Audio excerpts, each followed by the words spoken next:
My name isn't important.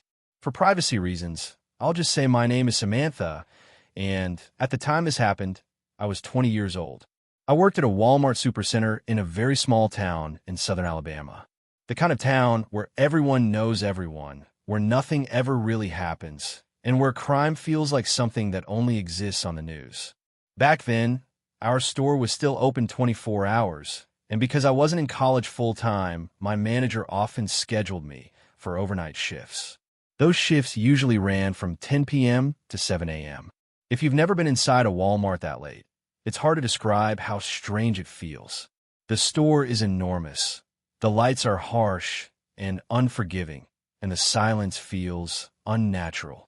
Even though there were technically other employees working, you could go hours without seeing another person. That night, there were maybe 5 of us total in the entire building. 1 or 2 cashiers up front, and a couple of stock workers scattered around the store. I didn't personally know any of them, but it didn't matter. The place was so big that we may as well have been alone. I started my shift in the men's clothing department, folding jeans and straightening racks. I always wore headphones during overnight shifts. Management didn't really care, and it helped pass the time. Around 11:30 p.m., a man walked into the aisle. That wasn't unusual. People would still wander in and out until around midnight.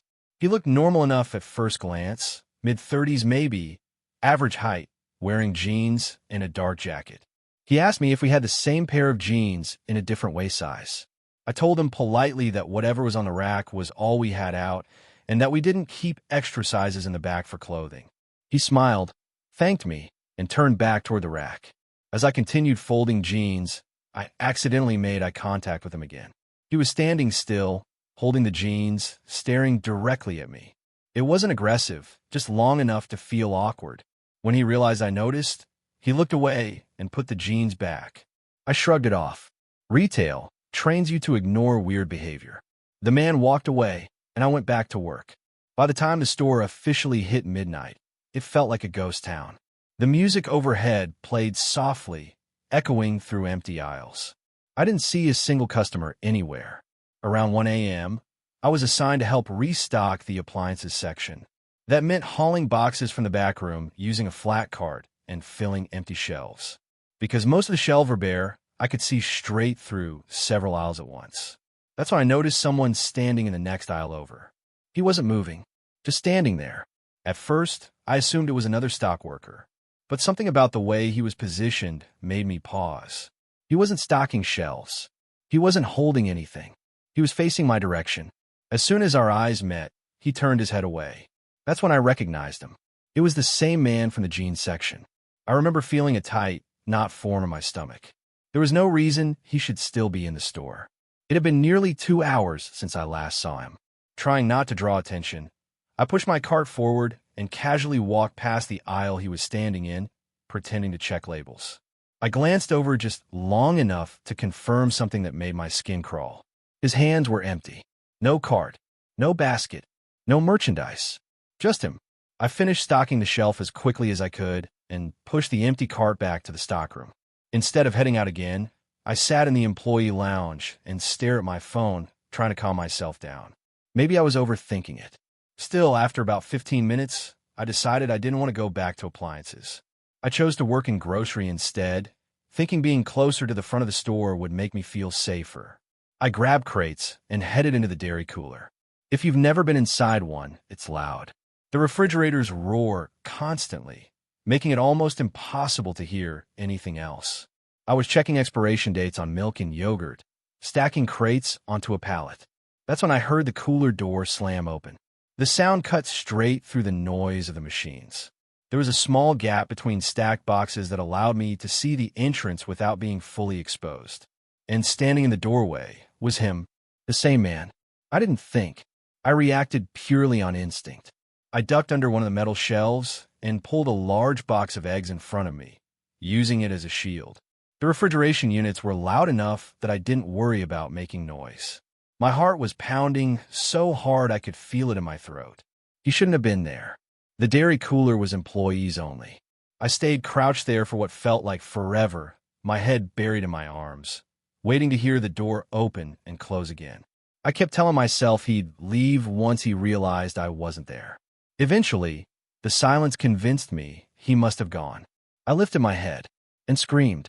He was standing directly in front of me, smiling. The smile disappeared instantly when I screamed. He lunged forward and tried to press his hand over my mouth, whispering something I couldn't understand. I shoved the box of eggs forward with everything I had. They exploded across the floor. He stumbled back, looking down at the mess on his shoes. I didn't wait. I ran. I sprinted through the aisles, tears streaming down my face, until I found another stock worker, a middle-aged guy named Bob, according to his name tag. I grabbed his arm and told him someone was following me. Before Bob could respond, the man from the cooler walked up to us. Calm, smiling. He apologized, saying he hadn't meant to scare me. He claimed he was from corporate, doing a surprise overnight check, and said he was only making sure I wasn't slacking off. Bob seemed to believe him immediately. I didn't. I asked why he tried to cover my mouth. He said he was trying to avoid making a scene. Then, unbelievably, he told me to go finish restocking appliances. And he walked away. As he disappeared down the aisle, I shouted, asking his name. Tom, he replied. The next day, I called my manager. There was no corporate visit. There was no Tom. Security footage showed the man following me through the store for hours. A police report was filed. I never worked another overnight shift again. And to this day, I still wonder what would have happened if I hadn't hidden behind that box of eggs. I've always heard people joke that Walmart attracts the strangest people in society. Growing up, I laughed along with everyone else. I'd seen the memes, the viral photos, the jokes about late-night shoppers. I never once considered that one of those people could actually be dangerous. That changed on a Thursday night, just before Black Friday. My local Walmart was staying open later than usual to prepare for the weekend rush.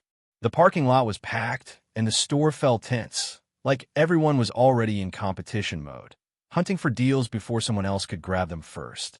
I went there around 11 p.m., looking for a new laptop. Mine had finally died, and I'd been saving for months. When I reached the electronics aisle, I noticed a small crowd hovering around one specific shelf. That's when I saw it. The last laptop included in the Black Friday promotion. I grabbed it without thinking. Almost immediately, I felt someone step into my personal space. He was huge, easily over 6 feet tall, broad-shouldered, wearing filthy clothes that looked like they hadn't been washed in weeks. His hair was greasy, his beard uneven, and his eyes were wide in a way that made my stomach twist. He told me he needed that laptop. Not asked, told. I tried to stay calm and said I was sorry, but it was the last one. The moment the words left my mouth, his face changed. His jaw tightened, and he started raising his voice, accusing me of stealing it from him. People nearby started staring. My heart began racing.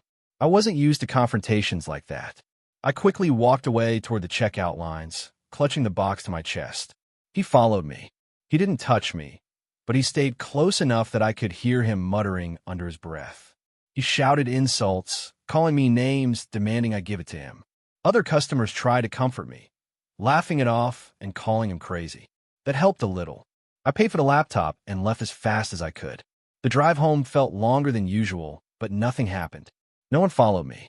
By the time I pulled into my driveway, I convinced myself the whole thing was over. My family was already asleep. Wanting some peace and quiet, I took the laptop outside to the backyard near our pool to set it up. The night was warm, and the house lights were mostly off. A few minutes later, the motion light on the side of the house flicked on. I froze. We live near a small wooded area, and animals triggered that light all the time. Still, unease crept up my spine. I stood up and checked the side yard. Nothing. I went back inside and locked the doors, finishing the laptop setup in the living room instead. That's when I heard it. A car alarm. My car alarm. I rushed upstairs to grab my keys and tried turning it off from inside. It didn't stop. I stepped onto the front porch and pressed the panic button again. The alarm shut off. That's when I noticed a car parked across the street. It hadn't been there before. Our neighborhood was quiet. No street parking, wide driveways, and very little traffic at night. A car sitting there with its engine off felt wrong. Then I realized someone was sitting inside it. I went back inside, locked the door, and woke my mom. I told her someone outside might be dangerous. She followed me downstairs, concern written all over her face. She looked through the peephole. Then she gasped. I looked next. Standing on our front porch was the same man from Walmart. Before we could react, the doorknob started turning. When it didn't open, he began pounding on the door. My younger sister came out of her room, panicking as my mom called 911. The pounding stopped. For a moment, everything was quiet. Then there was a crash. Glass shattered in the den. We screamed.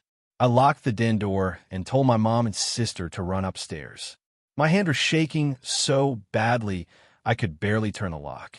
Moments later, police sirens wailed outside. I ran down and let them in. They found him hiding behind our couch. He was arrested immediately, screaming threats and profanity as they dragged him away. The police told us he was unstable and likely on drugs. I never laughed at Walmart jokes again after that night. Working the night shift at Walmart was never part of my long-term plan. It was just a temporary solution while I finished college and tried to keep up with student loan payments. I worked there on weekends as a night stock associate, which meant I didn't deal with customers at all, or at least I wasn't supposed to. The store closed at 11 p.m., and once the doors were locked, it was just employees inside. My job was simple: sign for deliveries, move pallets, stock shelves, and stay out of the way until morning. Most shifts ran from 11 p.m. to 7 a.m., or sometimes midnight to 7. It was boring, repetitive, and physically exhausting, but it paid better than my other part-time job, so I stuck with it. There were usually 3 or 4 of us in the building overnight. On the night this happened, July 9th, 2015, a Thursday, I was working alongside 2 coworkers named Alvin and Baco. I remember the date clearly because it's burned into my memory. We all clocked in at the same time and wore identical blue Walmart shirts. After that, we split up to cover different sections of the store. Alvin took women's clothing, Baco worked grocery, and I was assigned to electronics. By about 1 a.m., I was halfway through my section, breaking down boxes and stacking accessories behind glass cases. The store felt unusually quiet that night. Even the constant hum of the lights felt louder than normal. That's when I saw movement. Out of the corner of my eye, I noticed someone walk past the end of the aisle. At first, I didn't react. People moved around all the time. But a second later, the detail that stopped me fully registered in my mind. The person was wearing black, not a Walmart uniform. I walked to the end of the aisle and peeked around the shelf, expecting to see Alvin or Baco playing a joke. There was no one there. I called out both their names. My voice echoed awkwardly through the empty electronics section. No response. I stood there for a few seconds, trying to convince myself I'd imagined it, then returned to stocking shelves. Still, a quiet sense of unease settled in my chest. A few minutes later, a loud crash echoed from several aisles away. It was sharp enough to make me jump. I hurried over to investigate and found a bicycle lying on the floor. It had been knocked clean off its hook. The hook itself was still intact and bolted into the wall. Someone had deliberately pulled it down. I rehung the bike, glancing up and down the aisle repeatedly. My heart was beating faster now. I began checking nearby aisles, but everything looked normal. Too normal. As I made my way toward the back of the store, near the paper goods and cleaning supplies, I heard a sound that made my blood run cold. It sounded like laughter. Not loud laughter. Not even clear laughter. More like a broken, breathy sound that almost passed as one. It came from the aisle right next to me. I rounded the corner quickly and stopped dead. A man stood at the end of the aisle. He was dressed entirely in black. Hoodie, pants, shoes. His back was facing me, but his head was turned just enough that I could see half of his face. One eye, watching me. Before I could react, he bolted, running down another aisle, his footsteps echoing wildly across the tile floors. The laughter followed him, bouncing off the walls. I didn't chase him. Instead, I ran. I sprinted through the store, calling Alvin's name until I found him in the women's department. I told him someone else was inside the building, someone who didn't belong there. He looked confused but concerned. We didn't have walkie-talkies, so I asked him to warn Baco if he saw him. My nerves were shot, and the adrenaline made something else painfully clear. I desperately needed to use the bathroom. I ran to the employees-only restroom located in the warehouse area. I locked myself inside a stall, layered toilet paper over the seat, and sat down, trying to steady my breathing. That's when the bathroom door opened and closed. I called out, asking who was there. No answer. Then I heard it again. That same unsettling laughter. Footsteps approached my stall slowly. A shadow appeared beneath the door. Then a face leaned into view through the narrow gap between the stall door and the wall. An eye, just one, staring directly at me. He stepped closer until the gap was completely blocked, his face pressed near enough that I could hear his breathing. Then he started whispering soft, unintelligible words that echoed horribly in the small tiled room. My hands shook as I reached for my phone. I remembered I had Alvin's number saved. I called him immediately, speaking loudly, telling him exactly where I was and that I needed help now. I stayed on the line, watching the man hesitate. After a moment, he stepped back. Then he ran. I heard the bathroom door slam open and his footsteps disappear. Alvin arrived seconds later. He hadn't seen anyone on his way there. We didn't leave each other's side for the rest of the night. The next day, my boss told me something that still gives me chills. Every camera feed from that night showed static. No explanation. No intruder on tape. That was my last night's shift at Walmart. And I still don't know who or what was inside that building with us. I worked at Walmart for almost 3 years, long enough to learn that the store never truly feels empty. Even when the doors are locked and the lights are dim for the night shift, the place has a presence of its own. The hum of refrigeration units, the distant clatter of carts being moved, the way sound carries too far down empty aisles. It all creates the illusion that someone is always nearby. For the most part, that feeling was just unsettling background noise. Until the night I stayed late alone. I was a closing associate, usually scheduled from 3 p.m. to midnight. My job involved zoning aisles, helping the last customers, and doing final checks before the overnight crew took over. Most nights went exactly the same. At 11 p.m., we'd announced that the store was closing. By 11:30, customers were gone. By 11:45, managers did a final walkthrough. That night, however, we were short-staffed. 2 people had called out, and one of the managers left early due to an emergency. By the time midnight rolled around, there were only 3 of us still in the building. Me, another associate named Rachel, and one assistant manager named Chris. Rachel was sent to finish returns in the back. Chris was buried in paperwork in the office, and I was tasked with one final sweep of the sales floor. That's when I saw him. He was standing in the seasonal aisle near the back of the store, just standing there, staring at a shelf of clearance items. I assumed he was a straggler, someone who hadn't heard the closing announcement. It happened occasionally. I walked over and gave my usual polite reminder. "Hey, sir, just letting you know we closed about 15 minutes ago." He didn't respond. I tried again, louder this time. He turned slowly. He was older, maybe late 50s or early 60s, with a pale face and eyes that looked glassy, almost unfocused. He didn't seem angry or confused, just distant. "Oh," he said quietly. "I didn't realize." I told him we'd need him to head toward the front, so we could lock up. He nodded and started walking in that direction. I watched him turn down an aisle and disappear. I finished zoning seasonal and radioed Chris to let him know there had been one last customer, but that he was heading out. Chris acknowledged it casually. That should have been the end of it. About 10 minutes later, I was straightening shelves and housewares when I heard footsteps behind me. I assumed it was Rachel or Chris, until I noticed a reflection in the stainless steel cookware display. It was him, the same man. I turned around, confused. "Sir, the front doors are locked now." "I told you." "I know," he interrupted softly. His voice was calm, too calm. I just needed a few more minutes. That's when unease crept in. There was no aggression in his tone, but something about the way he looked at me, like he was studying me, made my skin crawl. I told him he needed to leave immediately and that I'd call a manager to escort him out. He smiled, not a friendly smile, not a threatening one either, just a slow, thin smile that didn't reach his eyes. He turned and walked away again, this time toward the garden center. I didn't follow him. Instead, I radioed Chris and told him the customer was still inside. Chris sounded irritated but said he'd come handle it. Relieved, I stayed put and tried to calm myself. Several minutes passed. Then I heard Chris yell my name over the radio. His voice sounded wrong, tight, urgent. I ran toward the garden center entrance and found Chris standing near the locked sliding doors, pale and shaken. "He's not here," Chris said, and the front doors never opened. My stomach dropped. We checked the exit logs. No doors triggered, no alarms, no cameras showing anyone leaving, which meant the man was still inside. Chris told me to stay near the front while he searched with Rachel. I stood by customer service, gripping my radio so tightly my hands hurt. The store felt different now, heavier, like the air itself was tense. Minutes dragged on.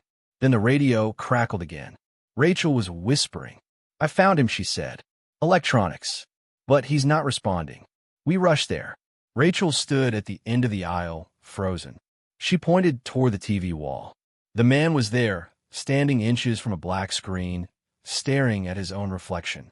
Chris called out to him firmly, identifying himself as management. The man didn't move. When Chris stepped closer, the man suddenly spoke. "I just wanted to see how late I could stay." Chris grabbed his arm.